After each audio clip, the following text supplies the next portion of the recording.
Welcome into the PHNX Suns show. It's all about Vet Minimum Monday and the centers the Suns can get. But before we get to that, hello to Chantel, Joel, Steven, Org, and Ashley. That's Ogre.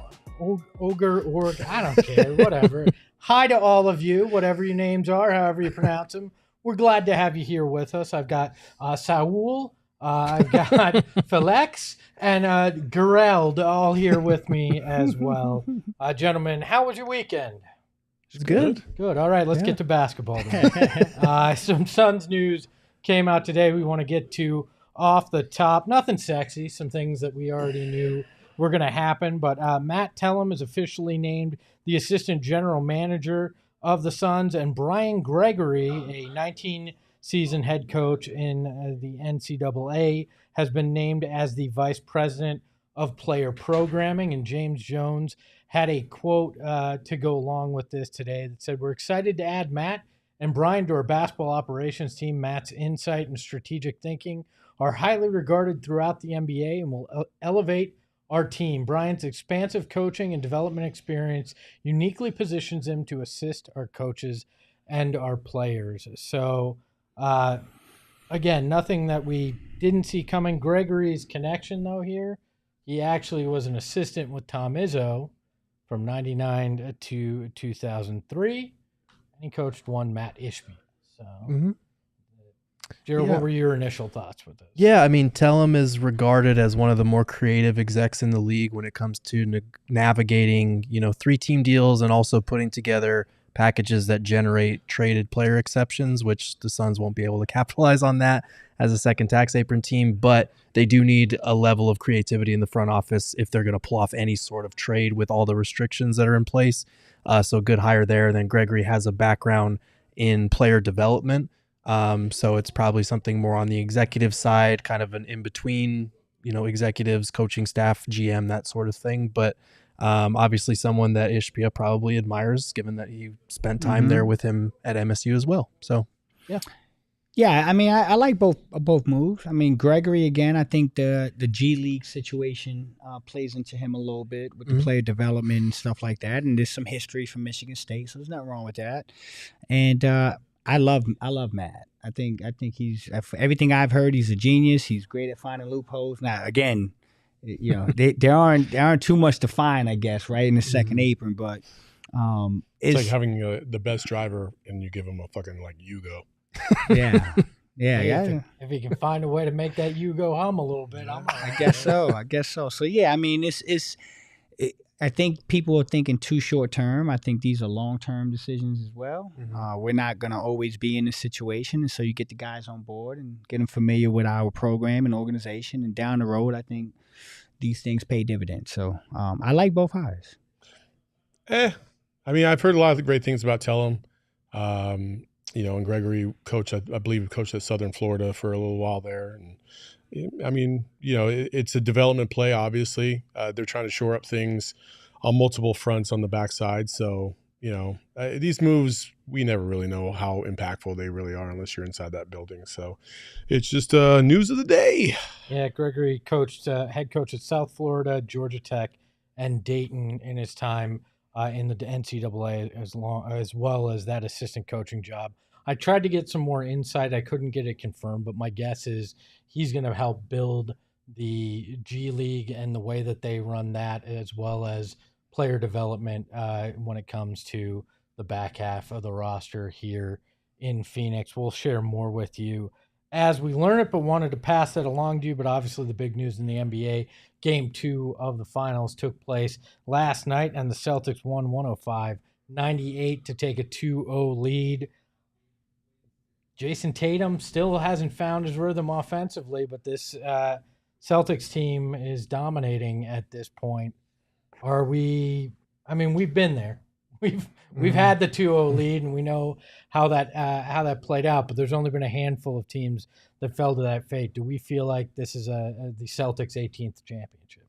It looks like it. It certainly feels like it. They just have so many. They have so many horses, man. It's really hard to slow Boston down when they're clicking, and they're not even clicking at a high level. You know, they're playing good basketball. Defensively, I think they've been very solid. They've kept, you know, the opposition in check for the most part, outside of Luka. Luka, man, Luka yesterday. You know, I've been watching them all playoffs. I think yesterday was the first time where I was like, "But is he okay?" You know, No, he's not. He hasn't been. I know he hasn't been, but like I could actually see it a little bit more in last night's game. He just looked a little slower, looked a little achy. So I don't know, man. Obviously, if they don't win in Game 3, it's over. But who knows, man? Sometimes they go back home and everything changes, and we've seen it before. So Yeah, I mean, it's not over.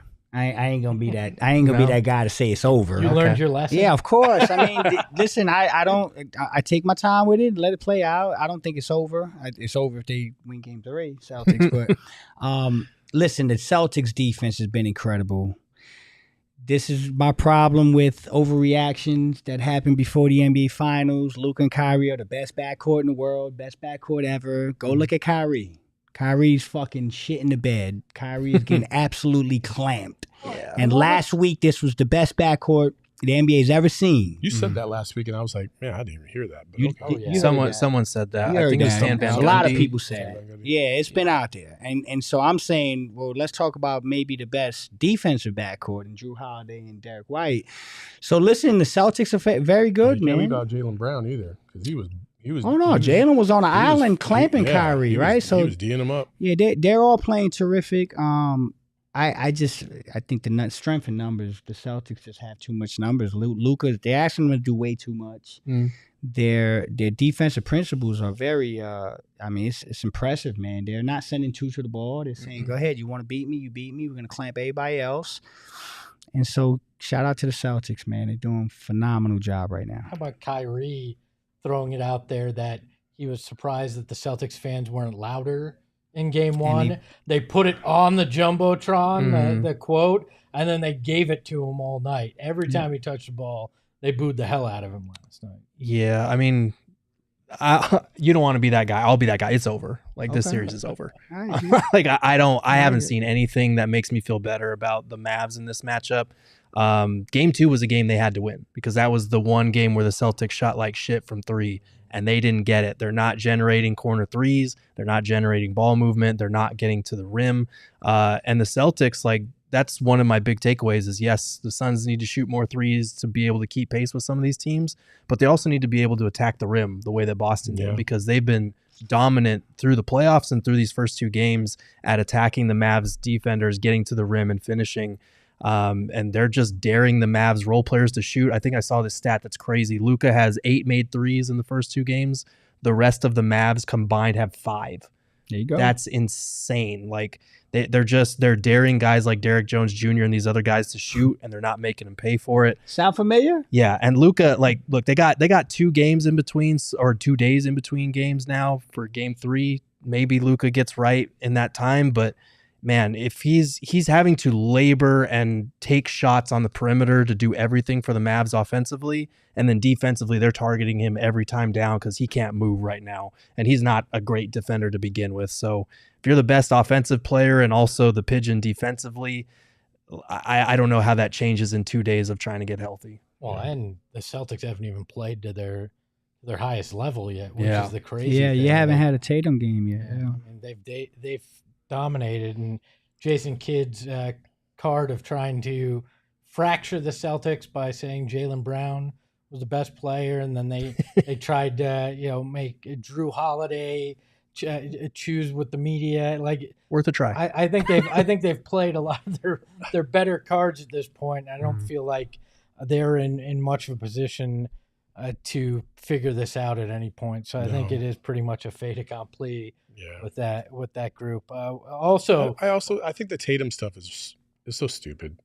Like, I think he's doing fine.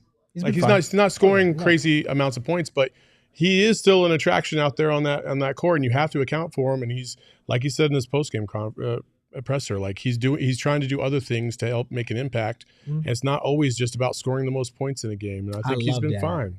He's been fine. I love that. I wish more people would actually take that view more consistently. Yeah. Because we have stars here that have these same type of situations, and it's like, why is KD shooting 30%? Why is Book shoot 30%? Why is and it's more to basketball than that. Like he's helping his team win. He attracts a double team. The attention of him just being on the court is a skill in itself.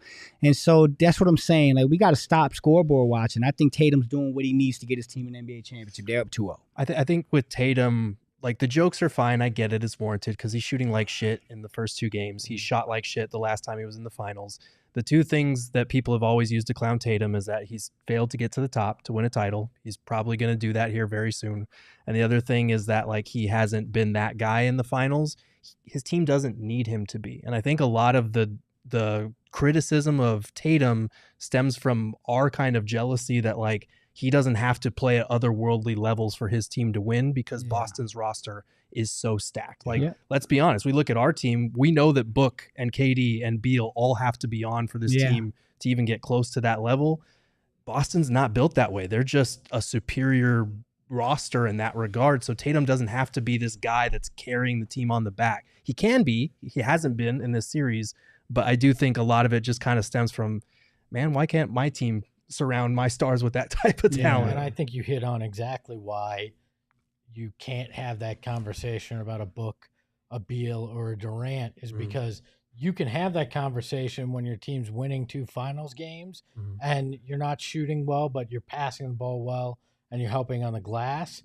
When your team's getting swept in the first round or struggling in the regular season, much tougher to have that conversation and recognize greatness in that way. It's not just the Celtics that have, or not just the Mavs that are basically done. Dan Hurley and his flirtation with the Lakers is done as well. He has rejected their 6-year, $70 million offer, choosing to go back to UConn and get a raise there as well. So the Lakers are hurting. And in the same vein, over the weekend, Darvin Ham, who turned down the Suns for an assistant coaching gig, decided to go to Milwaukee.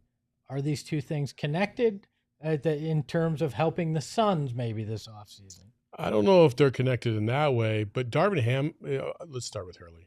Hurley going back to UConn is not a surprise. Flex was even saying that he didn't think he was going to LA no matter what. And again, like, I'm sorry, as a coach and as a professional, if somebody else is chomping at the bit to talk with you, you either look at it 2 ways. 1, okay, let's see what this opportunity is all about and see what they're going to offer. Or 2, I don't really want to go there, but I'm definitely going to use that shit to my advantage. That's right. And that's exactly what he did. That's right. I mean, listen, God bless him. He knows what he's doing. I mean, he went out there, got a nice steak dinner, a couple bottles of wine. Free flight to LA. Probably a beautiful hotel. Had a $70 million offer and then said, all right, I'll see you on the weekend. I'm going to go to UConn and say, hey, this is what they offered me. Bump that up and let's win a 3rd national championship. I mean, that's what he did in essence. So good for him, man. The Darvin Ham thing is interesting. That's where things get a little tricky for me because it just feels like there is some type of connection there in him not coming to the Suns and deciding to go to Milwaukee.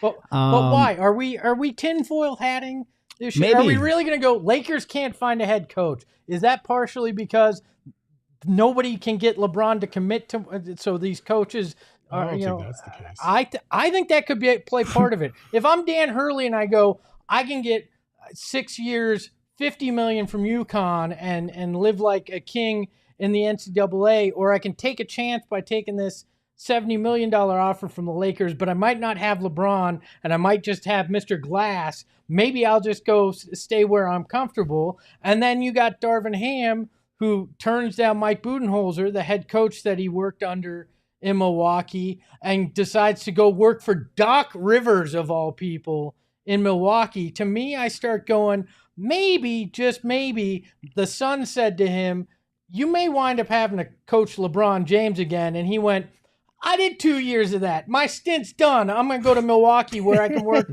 with a superstar that I like in Giannis Antetokounmpo instead of working with LeBron James possibly again.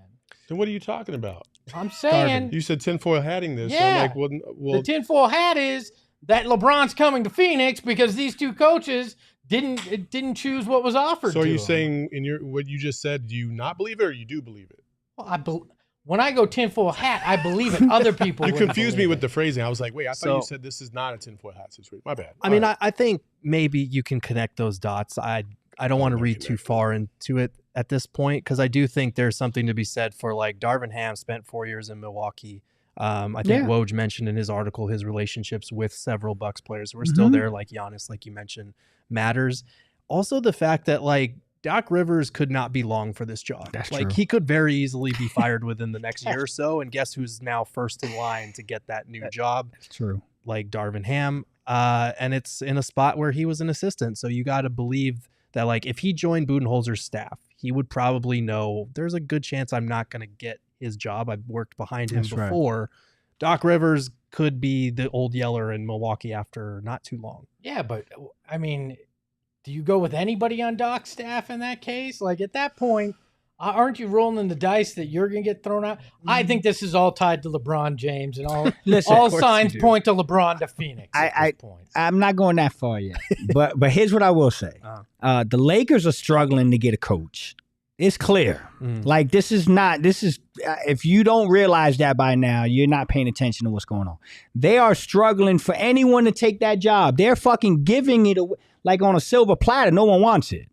Okay, so if you're gonna not believe that that's because of the question in the air of LeBron James, I think you're bugging. I absolutely think some of these coaches are conflicting. They're saying, you're offering me something, but you're not telling me what that something really is. Am I coaching Bron? Is he coming back? What's going on? You don't know. Take Bronny on? Yeah, like, I think there's too much in the air, and the coaches are uncomfortable, and I think they're going to land on some coach that is not going to be a world beater because of that reason. But again, too, like, if you look at this NBA Finals, and I'm saying this for a fucking reason. Y'all can read between all the lines y'all want.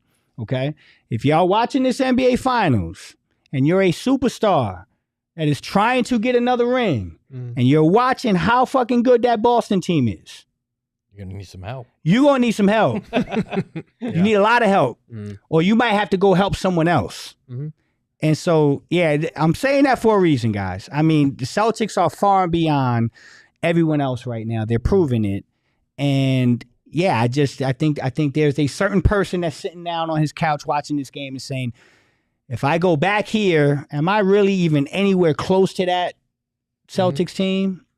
But there is a little spot somewhere else that gets me probably a little closer. So, yeah. LeBron might help out the Suns, but I can help you out right now. People, we got 4. If you need something to do this week, I got something for you. Join us for the takeover on Wednesday for Thursday. Thursday's the 13th. Yeah. I'm so thrown off right now. Today's the 10th. Today is the 10th. The 11th, I should know that. And 13th. It is my sister's birthday. So yes, Thursday, Mercury and Vegas. You can check it out with us. We're going to be in the lower level, and a pregame party is going to happen with food and drinks. It's all brought to you by our friends over at Circle K. So head to gophnx.com and get your tickets today. It's going to be a great time. I'm going to be out there. Saul's going to be out there. The PHNX Mercury crew is going to be out there, and we're going to enjoy ourselves on Thursday, June 13th. So join us out there. And you know what? When you're out at the game, you can put a little money on it, too, with our friends over at BetMGM. It is a lot of fun to add a little skin in the game, if you will. I've had fun doing this. I took a little action on the UFL championship games yesterday. Not the NBA Finals. I was just UFL. little football Sure. there. I actually watched part of that at the beginning of the NBA Finals instead of the NBA Finals. Did you lose? No, I did all right. All right. I did all right. It's an ambiguous answer for a yes or no. UFL. If you hit UFL, brother, we got to talk. Did you not expect that question to come? I just don't. I don't share my winnings. If I had fun, am I still a winner? This is Let an me say, athlete. I made it up. Flex asked me, and Flex is so bad at our betting. I didn't want to make him feel bad. All by right, saying, take those shots. I won big. You want to win big? Coming up this weekend, it's their MLB Grand Slam Jackpot promotion. Friday, Saturday, Sunday. Bet on a guy to hit a home run. If they hit a Grand Slam, you're splitting $50,000 with anybody else that picked that guy to hit a home run on top of whatever you won on your bet. It's just that simple, and it's a lot of fun. So sign up for the BetMGM Sportsbook app using promo code PHNX. Place that first bet on the Sportsbook app, and you are going to get up to $1,500 in bonus bets if you lose, as long as you put $10 down. So if you lose like Flex, you're still going to get some money. And here is Shane to talk about the disclaimer. Bonus bets expire in 7 days. One new customer offer only. Gambling problem? Call 1-800-GAMBLER. Available in the U.S. Call 877-8-HOPE-NY 467-369 New York. Call 1-800-327-5050 Massachusetts. 21 plus only. Please gamble responsibly. Call 1-800-NEXT-STEP Arizona. 1-800-BETS-OFF Iowa. 1-800-981-0023 Puerto Rico. First bet offer for new customers only. Subject to eligibility requirements. Bonus bets are non-withdrawable. In partnership with Kansas Crossing Casino and Hotel. See BetMGM.com for terms. U.S. promotional offers not available in New York, Nevada, North Carolina, Ontario, or Puerto Rico. Get stuffed, Ontario. My dad, I'm thinking about a Father's Day gift, right? Okay. And he's a big Dead & Company fan. When we're out in Vegas, they're playing the Sphere. So I turned to our friends at Game Time today to try to find some tickets, and their deals are much better than the other ticket prices I was seeing today for that concert. Still way too much, and I'm not going to spend it on my father.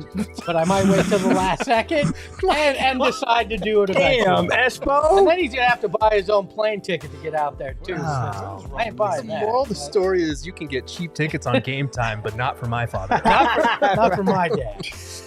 Why'd you do that whole spiel and then say, man, fuck my dad? Because he can buy his own tickets on Game Time. Oh, I can save him $20 if he wants, right? Because if he signs up Yeah. with a friend over at Game Time, he's going to get $20 off his first purchase there. Thanks, Pops, but for you everything know- that you do. He said he didn't want a gift, so I'm just making it very clear I ain't getting him one, right?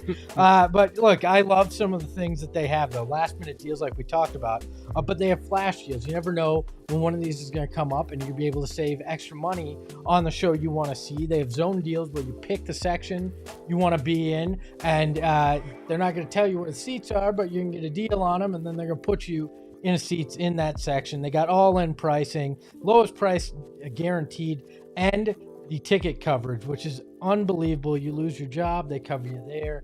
Any kind of issues, they take care of you. So download the Game Time app today, create an account, and use code PHNX for $20 off your first purchase. Terms apply. Again, create an account and redeem the code PHNX for $20 off. Download Game Time today. Last minute tickets, lowest prices guaranteed, but you don't have to use it on your dad.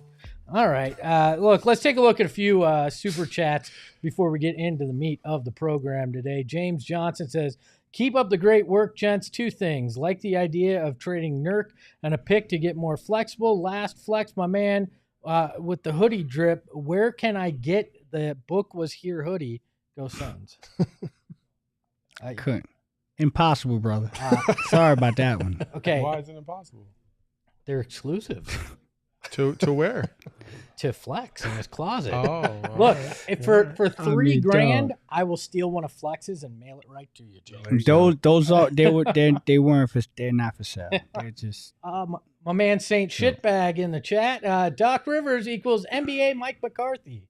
No disagreement here. And our friend Psycho Blue says, B-Ball Cthulhu wants to know if Flex has a vibe check for us regarding the main cast of the Suns and any extensions that are due for them. We got nothing. yo, I get confused, man. Like talking in riddles and stuff, He wants man. to know, you got any inside info on who the hell the Suns Break are it going to down for me. re-sign? Go ahead, break it That's what down he for wants me. to know. Nah, I mean, no. All right. Any word on extensions, basically? Royce ain't going nowhere. Royce about to get paid, that's for sure. But everything else, I mean, Who we got? Bobo. I mean, Bobo's a guy that I think they're very interested. I think maybe he was hinting at Kevin Durant since he's technically eligible for an early extension, but we haven't. I'm going to take a guess. I got no inside info on this, but I don't think that's going to happen. I don't think you're extending this summer with Kevin Durant. So definitely not after the way. Yeah, I haven't heard anything, but I mean that's on them. Is that what Wilbon was probably? That would be my guess. Hinting at. I was told that was a quote bullshit report. So good. So that's what I heard about said report. Hey, Eric, do you got the jingle fire? Vet minimum Monday. Vet minimum Monday. Vet minimum Monday. Vet minimum Monday. I'm disappointed that there was supposed to be more applause this week since Lindsay isn't here. Let's take a look at it. Gerald, you did unbelievable work yet again. Thanks. You slaved over a hot keyboard to give us like way too many centers that could potentially sign for the vet minimum. We're gonna go through. You act like this man was out in the fields just going crazy. He was out at the pool in 110-degree heat working on these guys for vet minimums. Yes. Gerald puts in the work when it comes to this. We got 8 that we're going to look at today, gentlemen. The first one we're going to take a look at is Mo Bamba. So he obviously had an okay season, and that's the way most of these guys are going to look because they are potential vet minimum candidates. 4.4 points, 4.2 rebounds, 0.7 assists, 1.1 blocks, and shot 58.9% at the rim. Gerald, why did you include him on this list? Yeah, I mean, I think we've talked a lot about the Suns needing to get younger, more athletic. This is a guy that checks both of those boxes. He's a 7-footer. He's still more of a project, but he did knock down 39% of his threes last year. Only attempted like 1 per game, but that's still better than what the Suns have floor spacing wise right now. And he's a guy that is really good at setting screens, 88th percentile in screen assists last year. So he is a project. He's kind of the bull at the center spot type of guy that you would be bringing in and hope that he gives you surprisingly good minutes off the bench. But he is kind of unpolished right now, and you might need to look in another direction if you want more established, more reliable talent. So it kind of just depends on what you're prioritizing here, but I definitely would expect his value to be around the vet minimum. I don't hate it. Okay. I don't hate it. I mean, you be doing Bobo times 2, kind of 2 projects and trying to revamp their careers a little bit, but I mean, that's my problem though.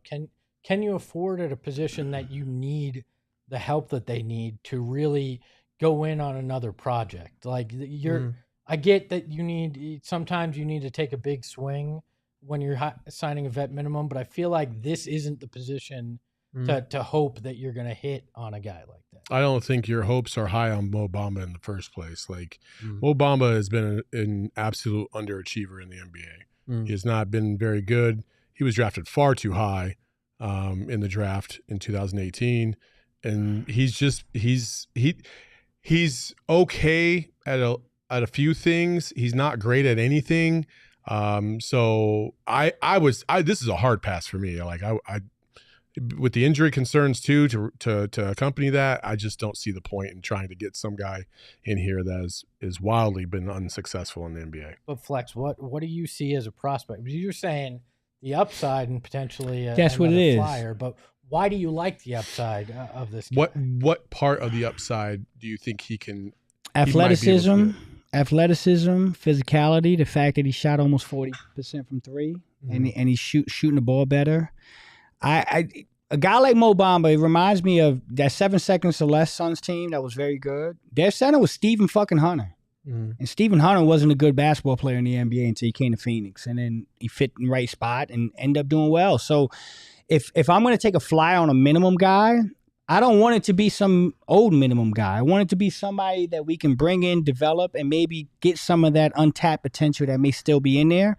I still think that this guy's got some good basketball ahead of him. I don't think he's an unfinished product yet.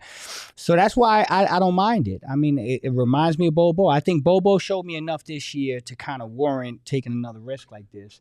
Because Bobo now is a guy that in a year's time, I've changed my entire perspective on. I think Bobo needs to be back and develop more. And I got a sneaky suspicion that a guy like this can fall into that same category. But the difference between Mo Bamba and Bol Bol, though, is that Bol he's got a versatile skill set. Like, he can handle the ball. He can shoot from the outside pretty good. And he's got this obviously the measurables in terms of their athleticism and their body types are similar. I'll give you that. But I think Mo Bamba is far more limited than Bol Bol. And so the potential is much smaller with him versus a Bol Bol. Like, the ceiling for Bol Bol is a million times higher than it would be for Mo Bamba, is what I would say. No, I agree with this. So offensively, if you're running your offense and you're in a pick and roll with Book or KD and you need a rim roller or you need somebody that's going to put some pressure on the rim, can Mo Bamba do a better job than Drew Eubanks did? Yeah. Yeah. So that's what I'm saying. Like, slightly, even if it's a little bit better than a Drew Eubanks, then I got to think about it because that's kind of where we are right now. Like, we're trying to get incremental improvements. If Drew Eubanks takes his player option and comes back, then do you take this kind of flyer? Because I feel like you need something that's more of as sure of a bet as you can get with a vet minimum if Drew Eubanks is opting in. And unless they say to him, you ain't getting any minutes here, I have a feeling he's coming back. Yeah, you need a guy that you can look Drew dead in the face and be like, this guy is serious competition for you. I don't see Mo Bamba coming in here if Drew Eubanks is back and challenging him for that spot. He would be kind of the third option if somebody gets hurt or whatever. And you can trade Drew Eubanks if he does opt in and you no longer want him, but then you have to work out a trade for that and figure out where can we send him without having to attach something to him. He is on a vet min contract, so it shouldn't be that hard. But yeah, to your point, like, even with or without Drew, you only have a certain number of spots available on this roster because I think more guys could opt in than we're anticipating or acknowledging right now. So Bamba's tough because he barely shot better at the rim this year than Nurk, despite being a 7-footer and despite being more athletic. And he only held opponents to about 1.6% worse shooting at the rim. So he blocks shots, but is not like an imposing rim deterrent either.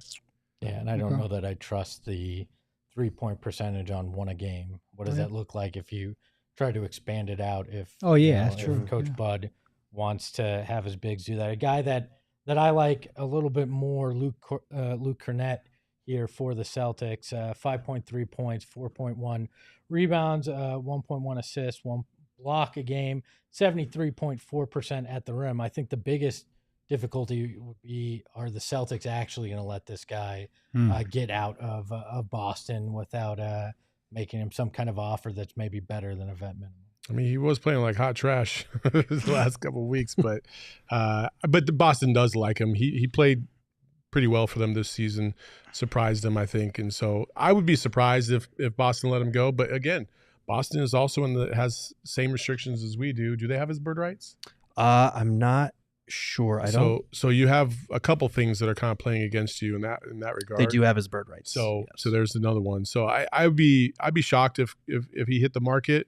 But if he did, it's not a bad get. I think he's a versatile guy. He can play a little bit all over the place. But again, what are you trying to do here? Are you trying to find somebody that is a rim roller and athletic in terms of defense at the rim, or are you trying to find a good all around player? Like, what is? This is where we don't know what the identity is and what they're really trying to get. I think they're going to want a guy that can shoot with some range, a pick and pop guy that has some versatility defensively, is a little bit more athletic. I think Luke Cornett fits the bill of a lot of what you would want in a Coach Bud system. I mean, do you see that, Gerald, and what you were looking at? Some of it. I don't see the shooting, but I do see the efficiency around the rim. Like he shot 73% at the rim. He was also the 96th percentile in points per possession as a roll man in those situations. So part of that you can attribute to the Boston Celtics just being really fucking good. Like they're going to elevate his levels defensively. They're going to elevate his rim protection as well, because good luck getting past a lot of those guys anyway.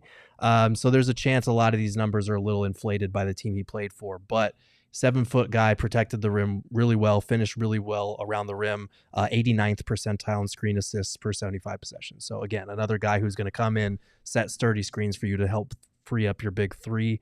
I think that could be valuable, but like Saul said, I don't know if the Celtics are going to let him go.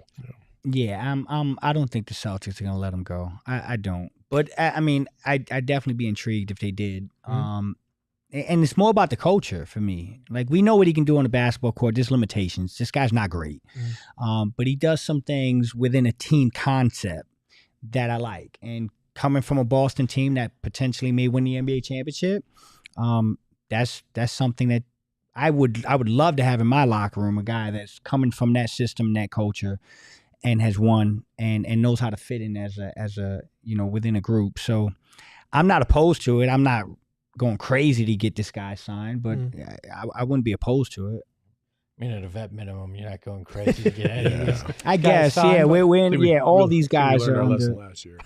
But this next guy is, some people. We got a little too happy on the farm last year. We did. This next guy, some people have gotten a little bit excited about the idea of him being in Phoenix. It's Andre Drummond, who's been with the Chicago Bulls, averaged 8.4 points, 9 rebounds, a little under 1 steal a game, and 0.6 blocks, shooting that amazing 58.5% field goal percentage at the rim. I don't personally like this one, but where do you guys sit on Andre Drummond? I'm not a big fan. He's a great rebounder. Yeah. He's a phenomenal rebounder. He does some other things. He's physical, cool. But man, he has some limitations when it comes to just, if the Suns decide to get a little bit quicker in tempo, like, you're already screwed there. Like, if they play like they did last year, though, like, hell yeah, go ahead. Like, you're going to slow it down all game every day? Fine. But you see the Celtics right now. Like, again, we're going to use them as the litmus test, right? Because they look like they're on their way. They're so well balanced. Perimeter, half court, fast pace. They could play a variety of different speeds and ways that it throws you off. And when you're looking at this team and what they need, I feel like we have too many damn old players. Like, we just need youth and athleticism. And I just don't know if this is the one that you really are like, okay, yeah, you're still going to have to play drop coverage. Yeah, is he enough of a change-up from what you have in a Nurk? I mean, Nurk obviously can pass better than him, but it's, again, another rebounder that's somewhat slow. And I believe he's moderately better than Nurk at the rim, right? Like, I think he's around the same. What did he shoot? Like 58.5%. I think Nurk was around that same mark. Yeah. So he's not a great finisher in that regard. The one thing with him is that, again, like Nurk, very good screen setter. The other thing that he brings to the table is he's an absolute force on the offensive glass. I think he was 5th in the entire league in offensive rebounds per game and 3rd in frequency of put-back possessions. So he's a guy that is going to generate a lot of second chances for you. But again, like, the lack of athleticism, mobility, those are problems. And if he can't finish around the rim, well, then you're dealing with a lot of the same issues you have. He gets played right off the court in the playoffs, too. The chat is actually making some really good points, and I didn't think about this, but if you do bring in a guy like Drummond, you're probably going to have to go zone. And the Suns are probably going to have to make a hire. I thought you were going to say Sean made a good point where he says Saul doesn't like anybody. Nobody knows the zone like my man Flex. I would get y'all rocking that zone like Syracuse back in the day. 2-3 man zone. Let's go. Let's go. I just feel this is like, if the Suns were to get Drummond, they'd be zigging while the rest of the league is zagging. You look at all these centers in this finals, and it's like, young, like you're saying, young, athletic, guys that can roll the rim, guys that can shoot. And we'd have Nurk and Andre Drummond, and it'd be like, oh, yeah, this would have been great in 2004. Right. Like Saul said, great rebounder, man. And offensive glass, you can't deny it. I mean, he's a horse, man. Dude works his ass off out there. But, yeah, this is about 3 years too late for me. Like, maybe 3 years ago, I would have thought about it. Not now, man. And we're going to play quicker, which I believe we are. And we're going to put up the threes, and what Bud is saying, we're going to be shooting the hell out the 3-ball. He just don't fit. I mean, I need a guy that can put some pressure on the rim and can pop out and make you respect the 3-point shot. That he's not that guy. I might be biased on this next guy because I loved his brother, talking to him recently. But Mason Plumlee from the Clippers averaged 5.3 points, 5.1 rebounds, 1.2 assists, shot 64.2% around the rim, was injured at one point this year, but it kind of a more athletic guy, hard-nosed defender. Gerald, what say you when it comes to Mason? Yeah, I don't know if he'll be available for a vet minimum, to be honest, because the Clippers, they will need to bring back a backup center of some point, and they have Plumlee and Daniel Tice to choose between, I think they would probably go with Plumlee, even though he's 34, which I didn't realize he was that old. But the one thing about him that stands out, he contested more shots per 75 possessions than anybody in the entire league. Like, he is a guy that is going to contest everything, and he held opponents to 6% worse shooting at the rim when he was doing it. So it's not like he was just, swatting and missing shots or whatever. The problem is, again, I don't know if he'll be available. He is athletic, but doesn't shoot a terrific percentage around the rim. And I just don't know if I do like the passing ability, though. Like, that in the short roll could be helpful. I just don't know if he's the right guy. And has no jumper to speak of. Yes. So. No floor spacing. That's where I am. Yeah. Again, I like that he's a good player, but for us, we just can't have another guy that they can just, like in the playoffs, they were just leaving Nurk and saying, hey, we're going to put 2 on Book, 2 on KD. We just can't have that no more. The guy that we bring in to play center with these guys has to be a threat offensively, a lot more than just a lob threat. And yeah, that's where we are with these guys. I don't know if you're going to find that, though.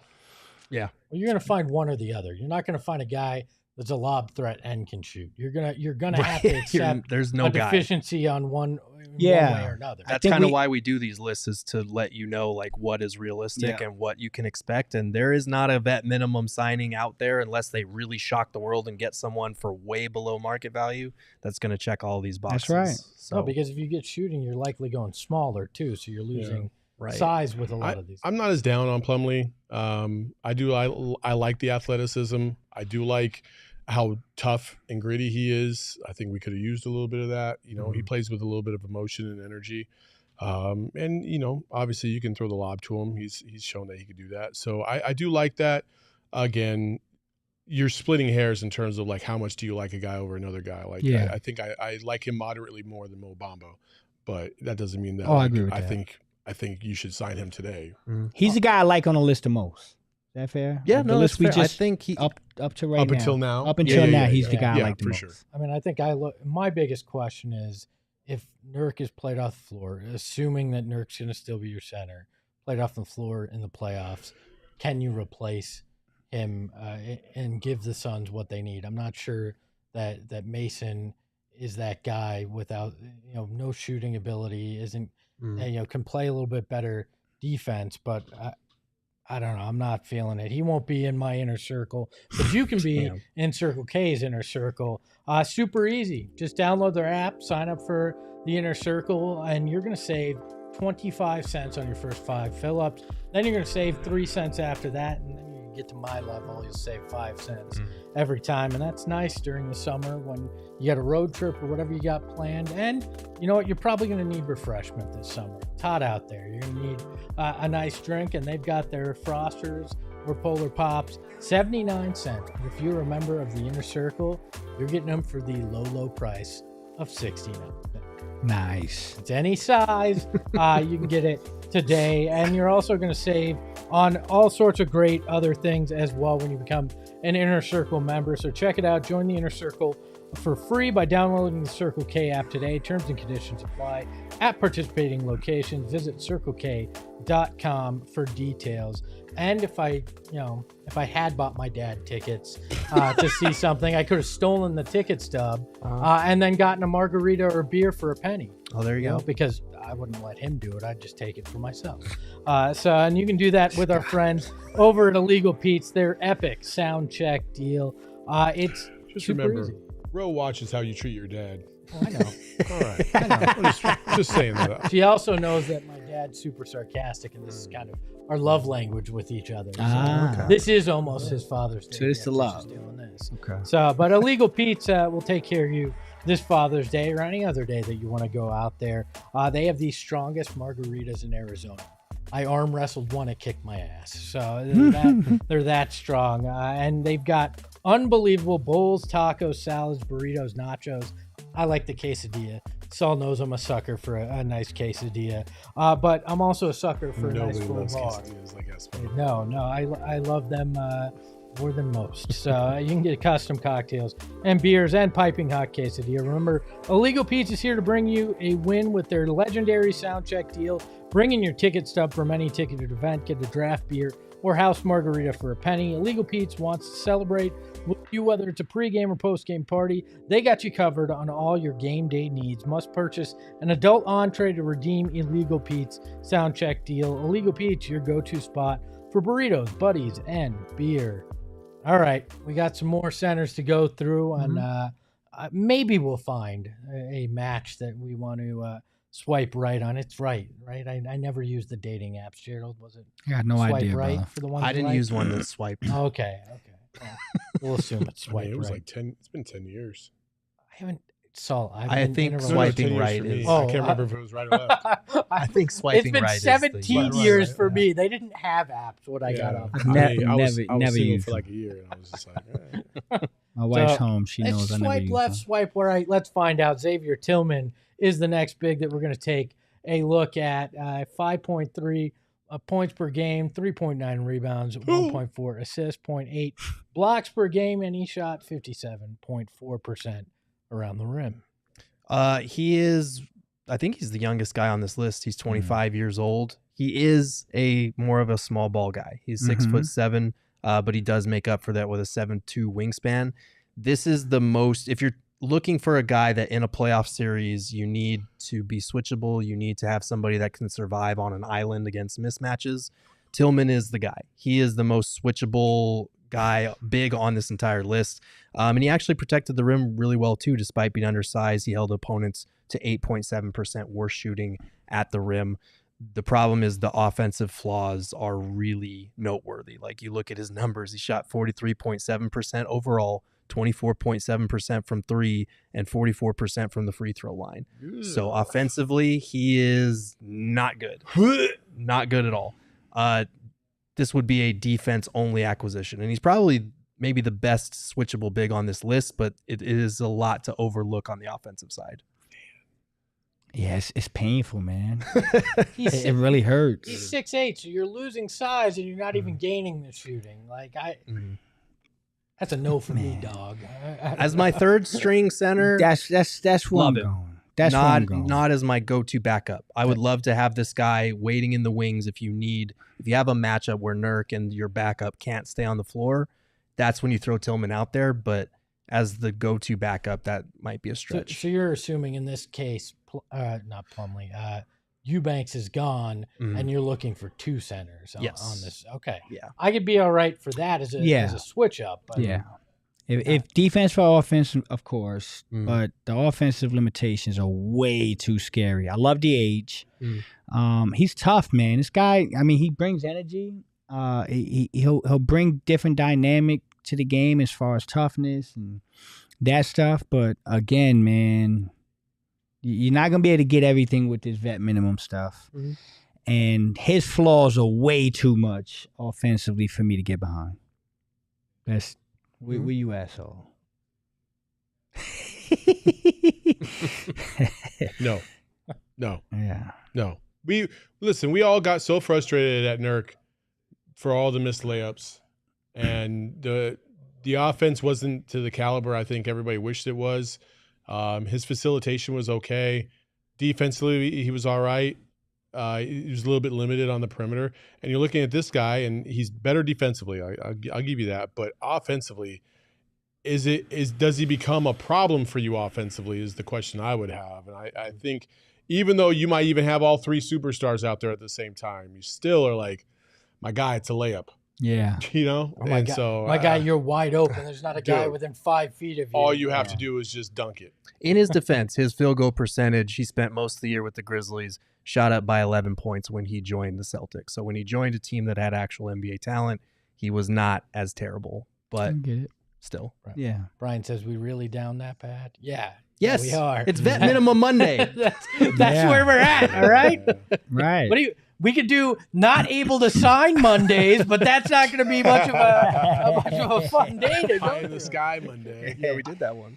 I think the next guy we might be a little bit more interested in, Daniel Tice. He had a pretty good season, 6.3 points, 4.1 rebounds, an assist, and a little under a block, shot 65.4% from the field, and came into the Clippers when Plumlee got hurt and was pretty serviceable with them. Yeah, he's another switchable, defensive-minded big. Again, also undersized. I think he's 6'8". So that's my main issue. He shot a lot better around the rim than Tillman did, 65%. Not a shot blocking guy, but he does. I think he was 23rd in the NBA in contests per 75 possessions. So he is getting after it, and he is relatively switchable. Not an overwhelming option, but he also shot 37% from three on about 1.2 attempts. Not a ton, but at least one. That's kind of what I like about him. It's not a lot of volume, but you see that there's potential for him to shoot the three ball. I like Tice, always have. I wouldn't be opposed to it. He's a guy that I could warm up to. But again, I question how much better is he than a Drew Eubanks, right? Offensively, he's better than Drew Eubanks. I think defensively, he's a lot better. Yeah. I would think overall he's a lot better. He's a much better option than Eubanks, I would think. He's probably the first guy on the list where I'm like, okay, yeah, now we're getting somewhere. And honestly, like until I read your article this morning, Gerald, I did not realize that he was only 6'9". He felt like he was bigger than that. Plays big. I thought he was close to 7 foot myself. Because obviously I'm not looking at stats to measure guys when I'm watching them play. So yeah, I don't find this as a bad option at all. I think he's a pretty good center. He's always been a decent backup. He knows that's his role. And I think he would be perfectly suitable in this offense. Yeah, a guy that can finish in the pick and roll, good screener, a decent defense, can shoot. This would be probably one of my best case scenarios if you come out of this vet minimum with a backup like this. I think it's a massive improvement over Drew Eubanks, a guy that can push Nurk, a little bit of a potential change of pace there as well. I'm very interested, but I'm not sure he's going to be a vet minimum guy. I think he might get a little bit more, or the Clippers may look at him and go, we'd rather keep him over Plumlee and make him an offer to stay. They might, but in the playoffs, they did go with Plumlee, and he was just kind of limited to garbage time minutes. So that could change. Obviously, it was one playoff series that they were in. You never know, but something to keep in mind. You're right. He like Plumlee might be a guy that goes for more than the vet min, but if it doesn't come from the Clippers, his market could dry up faster than expected. Yeah. You just never know. Yeah, I think the one benefit the Suns have is there's some top-heavy talent in the center pool, so you might get some guy that,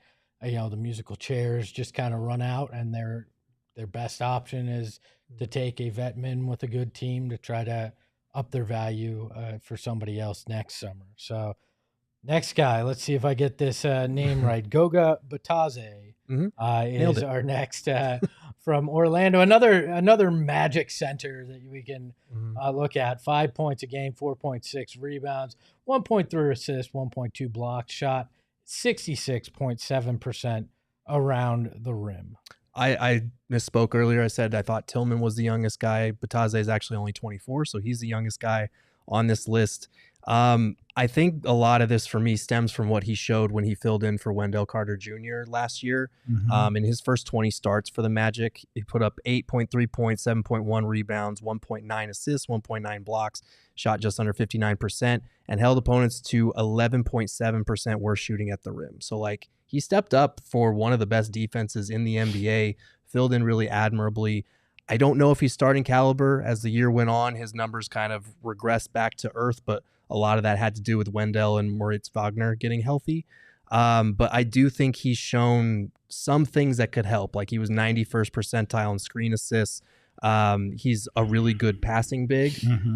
There are obvious flaws, like he's not a good free throw shooter. He takes about 1.5 threes a game and has been historically a bad 3-point shooter, so he doesn't give you floor spacing. But if you're looking at young bigs who could potentially be like your go-to backup guy, he might be worth the flyer for me. I like Goga.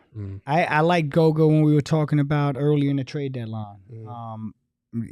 His passing ability, he's got just his basketball IQ is impressive. If you watch him play and you study his tape, he plays. He's a good basketball player, very cerebral. He's a good passer.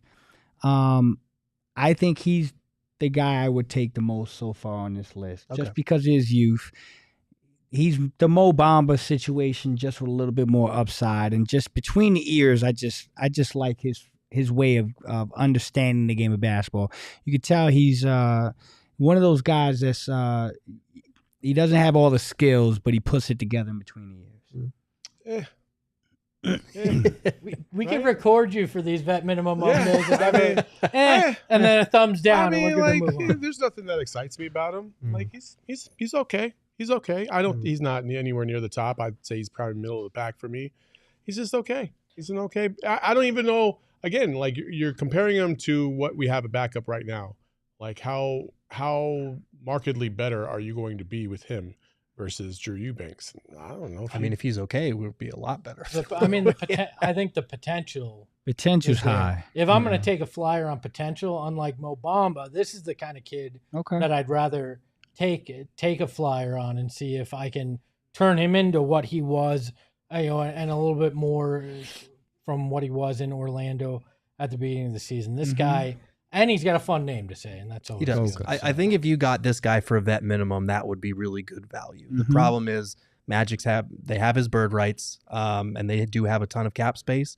Maybe this is a situation where they're looking at Paul George and Klay Thompson and all these bigger names, and the Suns just kind of sneak in there and be like, "Hey, come with us while they're off doing this stuff." Yeah, take our offer so you can just get in. Yeah, but even like a moderate extension from them would probably overshadow whatever the Suns could offer. We have reached the end of the road with big men with our friend Kevon Looney of the Golden State Warriors. 4.5 points, 5.7 rebounds, 1.8 assists, 0.4 blocks, and 67.4% around the rim. He was described as a big man who's all elbows in one of the reviews I was reading. Only $3 million of his $8 million deal is guaranteed for next season, so he's not technically a free agent. But Tim Kawakami of The Athletic went on a Warriors podcast and was saying that they could waive him, and at that point, I would imagine a lot of teams come running to try and pick him up for a vet minimum deal there, just because he's a guy that 2 years ago was doing the dirty work on a title-winning team, hitting the offensive glass. He's one of the more switchable bigs on this list in terms of being able to stick with ball handlers. I don't know that you'd be able to do any better reasonably on a vet minimum than this. And I know Looney's not everybody's favorite. He's undersized. I think he's 6'9" technically. And he doesn't give you athleticism or like a lob threat or anything like that. But if you needed to turn to him in a playoff situation and say, hey, we need stops or we need to match up with this team, Looney can do that. Yeah. Yeah, I'm just by far, no question. Kevon Looney, sign him up. Yep. You can't teach heart. I don't give a shit how tall he is. He's got a 8-foot heart. Playoff time, he's grabbing 20 rebounds. Shit, I saw him going in and give DeMontis opponents all the hell he can get in that series. So, yeah, this is what you're looking for. You're looking for a guy that's going to go out there and say, shit, if shit hits the fan, put me out there. I'm going to go play my ass off and get it done. So, yeah, this is, of everyone on this list, that's my guy. If we can get Kevon, I'm good. The consistency that he's had over the course of his career, you know what you're going to get with him. Yep. My only concern is like, you know, when you're that familiar with the system, can you adjust? You know what I mean? So that would be my one hesitancy. But, you know, he reminds me a little bit of kind of like Al Horford too, where like you don't know how they're going to get it done. You just know they'll get it done, and they're consistent, and their teammates know that they can rely on those guys, and their temperament is great. You know, and Kevon's always been, you know, he's always been a pretty chill, mellow guy. That looks like he just loves playing in the NBA, and he'll do all the dirty work that you need. And you need those kind of grimy players who will get physical. And again, Kevon's one of those other guys where, like, if you didn't know he wasn't 7 foot, you wouldn't notice much of a difference compared to other 7-footers because he plays at that high of a level. So he's definitely by a mile the best prospect on it. Yeah. Last thing about Looney is that, you know, after spending years setting screens for Steph Curry, Klay Thompson, Chris Paul, that's a skill that really helps this team. He and Nurk both ranked in the 97th percentile in screen assists last year. So he's a guy that knows how to free up his ball handlers for clean looks. That's what you need. You damn right we need that. He likes a midi, so he could fit right in with some of our other guys. Look, I think the one thing that makes me think you might actually be able to get him on a vet minimum is the fact that if he's cut, he's making $3 million regardless from the Warriors. So it's a little easier to convince a guy to come take a slight, pay decrease when you're making $3 million regardless from your Bias makes a good point too. I mean, you can't sleep on that stuff. I mean, you got the D-Lee and KD connection. There you go. So you got some familiar faces. Try to Try to get that spark back. So yeah, I ain't mad at it. All right, let's take a look at some of the super chats that have come in. I think we're done. I thought we had another one in there. We did it. I don't want to be Lindsay and forget one and have to do it tomorrow. Damn, the shade while she's on vacation. 2 days in a row, and I'm just not doing that. Well, guys, that is the end of our program. That's it. Today we got Trade Machine Tuesday coming up tomorrow. Fast. It's 4:00, so we went a full hour there. We do have Trade Machine Tuesday tomorrow, and it's one that you're going to want to be here with us for. We explore Bradley Beal trades that can be vetoed because Bradley Beal has power. Buddy. But we'll see if we can entice him to leave the Valley tomorrow. We also That's have not what I'm a new intro featuring Espo. I'm doing Trade Machine Tuesday tomorrow as well. All right. So for Jero Bourget, you can follow him at Jero Bourget for Flex. You can follow him at Flex from Jersey. You can follow Saul at Saul_Bookman. You can follow the show at PHNX_Suns. And you can follow me at Espo. And remember, guys are vet minimums for a reason, so don't get too excited. Away. We all silly like the mayor.